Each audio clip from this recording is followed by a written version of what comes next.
In the name of the Father, and of the Son, and of the Holy Spirit. Amen.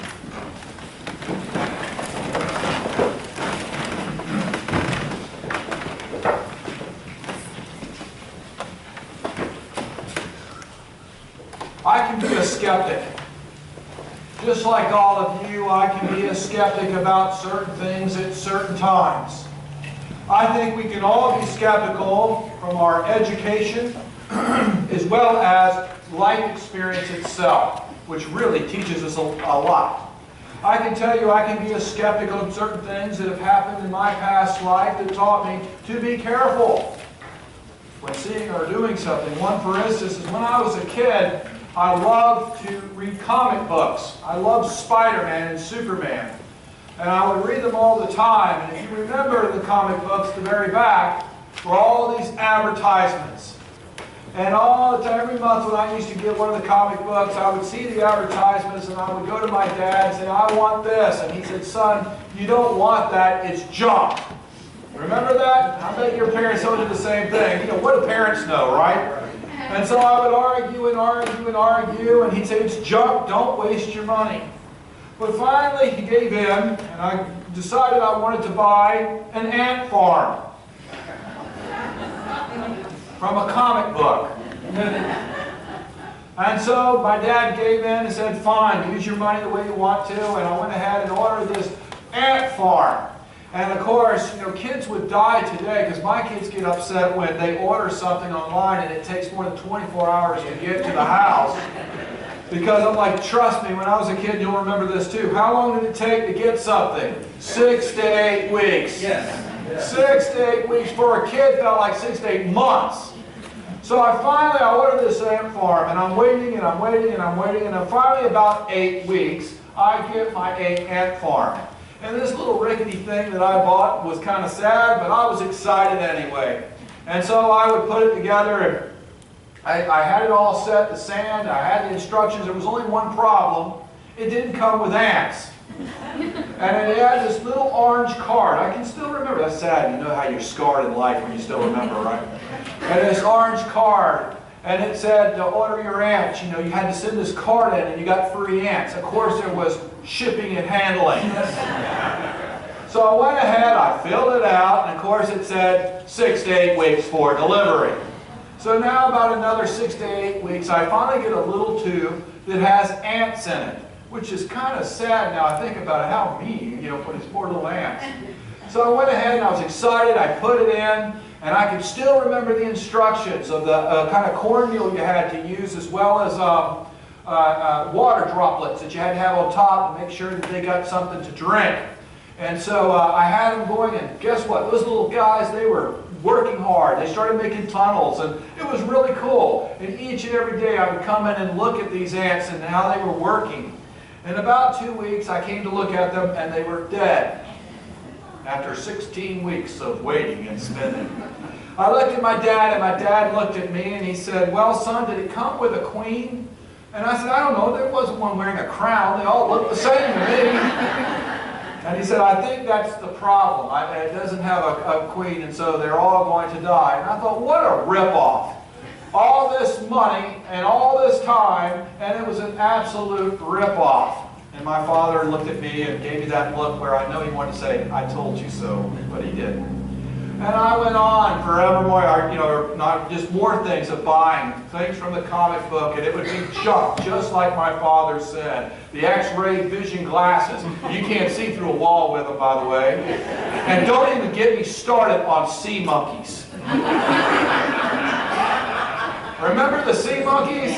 Oh, they don't look like that, I promise you. But the reason I'm telling you this is because of those things that happened when I was young. Today, I am actually skeptical of buying things online. I'm the kind that would rather go to the store, grab, feel, touch, and know exactly what I'm buying. Now, I will buy things online. I'm not a total freak. Not total. But I will buy some, but usually it's Karen will end up and say, what do you need? And she'll just go ahead and order it because I really want to see the physical piece. It's just one of the things I'm skeptical about because of life experiences. I am not the only one in this room who feels like that. I guarantee you, if I sat here and talked to you, each one of you have had some kind of experience in your past that makes you skeptics about things. Believe it or not, sometimes we can be skeptics with friends, depending on how friends have treated us in the past. And now you have a new friend, and how much information do you give that new friend? Will they be trustworthy? Will they take care of your family? Sometimes family can make us skeptic of family, right? How about relationships? When a relationship goes really bad, we can be skeptics of the new relationship and how that person will treat you and care for you. Believe it or not, even in the church, we can be skeptics. I know it's hard to believe, but Episcopalians can be skeptic of a thing called change. Shh, don't tell us. We don't know. Sometimes we're skeptical of things like a new rector. Now, I didn't actually have an issue with that when I came here. I felt I was very loved, but I'm talking about overall. A lot of times in churches there can be a lot of anxiety and people being skeptic when a new rector comes.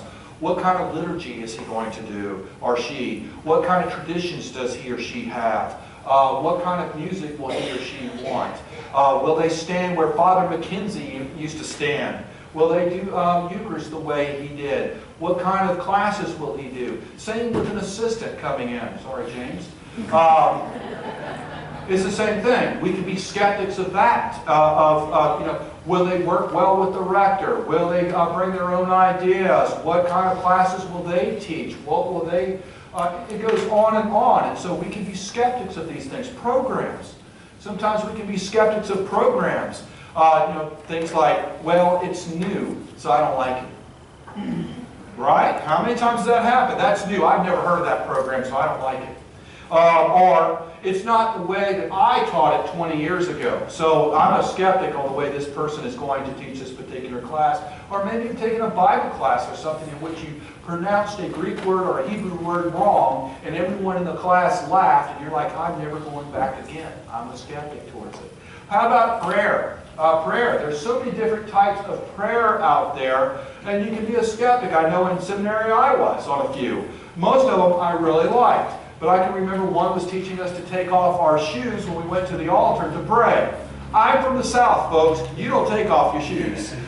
Now, other people want to, that's fine. I couldn't. I was a skeptic towards it. I just couldn't get myself there. Another thing they would teach is I'm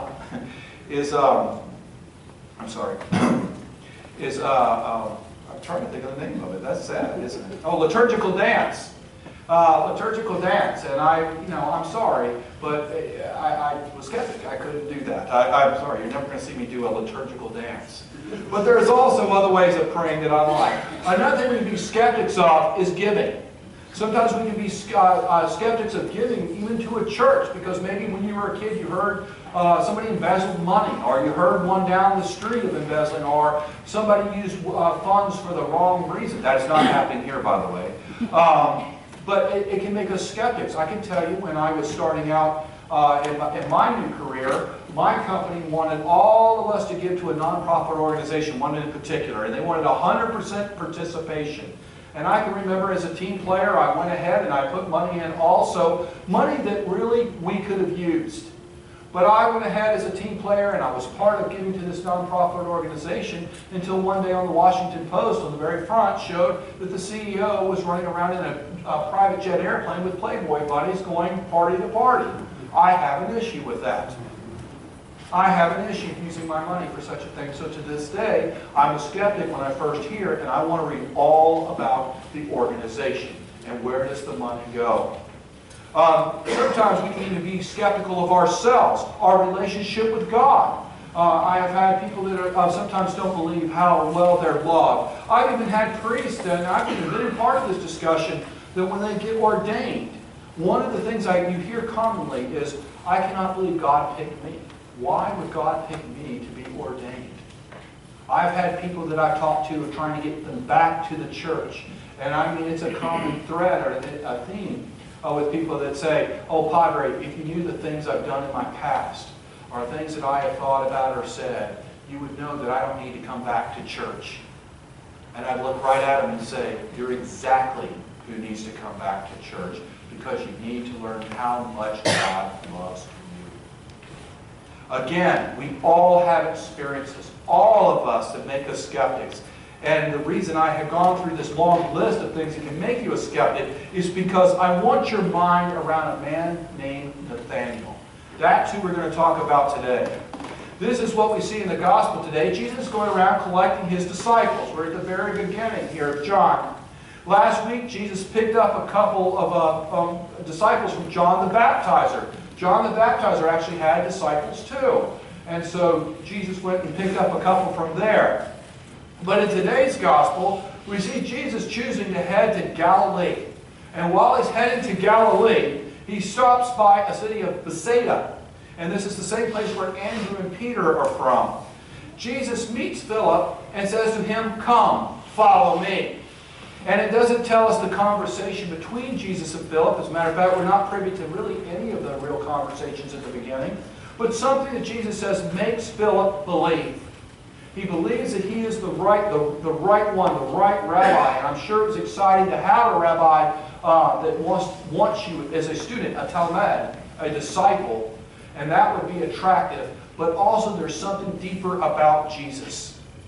Philip doesn't just start by following Jesus, does he? What does he do? He runs and tells Nathanael. Philip found Nathanael and said to him, "We have found him about whom Moses in the law and also the prophets wrote, Jesus the son of Joseph from Nazareth." But Nathanael is a skeptic. Probably his education and his life experience of seeing false prophets over and over probably prevented him from thinking of really understanding or believing who Jesus is. Nathanael does not believe that Jesus could be the one that Moses wrote about. And as a matter of fact, Nathanael says to him, "Can anything good come out of Nazareth?" By the way, that's a little biblical humor. It is. Philip said to him, "Come and see." Come and see. And this is what Nathanael did. Just like doubting Thomas, Nathanael needed to meet and see him. And he does. And when he comes, as he's approaching Jesus, Jesus saw Nathanael coming towards him, and he said to him, "Here is truly an Israelite in whom there is no deceit." Nathanael asked him, "Where did you get to know me?"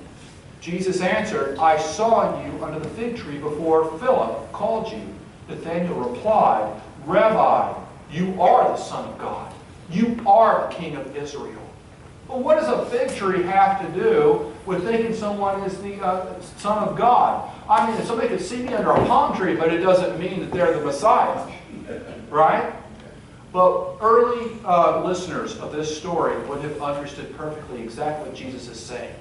You see, the fig tree was reserved for the rabbis. This is where the rabbis would sit down under the fig tree and read the Torah, the Old Testament. There they would study each day Isaiah and all the rest of them. Here is where they would be praying, and they would be asking God questions and then looking up the Torah, trying to find the answers. This is where they developed their relationship with God, their solid relationship with God. And so, this is what Jesus sees in Nathanael. Something that no one else sees. Nathanael, for whatever reason, we don't know his background, is studying the Torah, trying to become an expert at it. So you imagine him looking at him going, "Nathanael, I know what you're praying about. I know your questions. I know what you're seeking. I know you." What Jesus saw was a good, God-loving man. Since Jesus is the Son of God, he saw who Nathanael truly is, a man of God. Because Nathanael dismissed being a skeptic, he believed. And because he believed, he got to serve Jesus as his disciple. Jesus' call of Philip and Nathanael is not so much a call to mission as it is an invitation to an epiphany.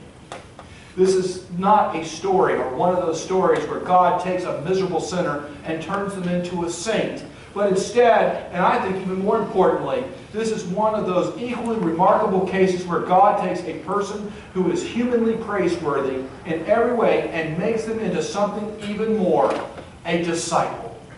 And that's incredible. You see, this is what God does. He comes into our lives to make us, well, a better us.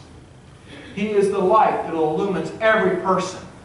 He not only gives each person light, but He sees each person in his or her true light. So my question for you today, so what about us? Do we truly see ourselves the way God sees us? Because this is important.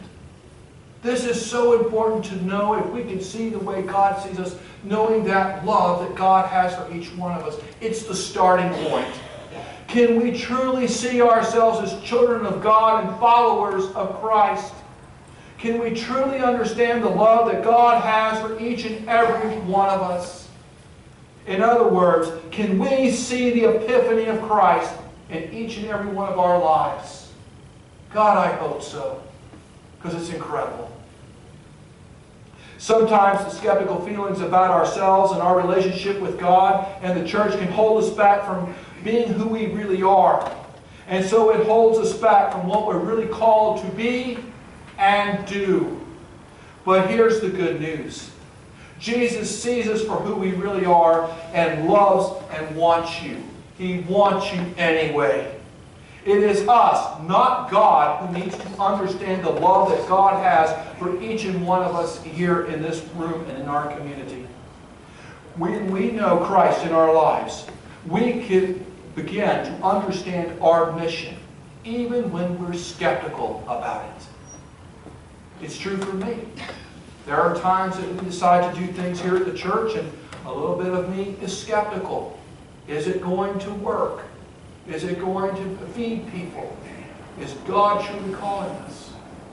But what I've learned along the way is even when we're skeptical, I need to step out of the way and let Christ do His job. And that's the way it is for all of us. You see, when we push aside us being a skeptic, we make room for Christ. When we push aside us being skeptics, we can begin seeing that glowing light of Christ in our lives. When we push aside being a skeptic, we can hear His voice in each of our hearts saying to you, be calm. Come and see. This coming year during this time of Epiphany, as we get ready for Lent, we need to give trust to Christ to lead us as people and as a congregation. We need to trust in God's love for all of us. We need to trust in God who knows us. You see, when we understand all of this, when we truly understand that love of Christ, the one thing we know, that love cannot be contained, but it must be shared. It must be shared. And then we can spread the Word of God to the people of our community and one another. Jesus says to the disciples, and He says to you, come, follow me. Don't be a skeptic. Come.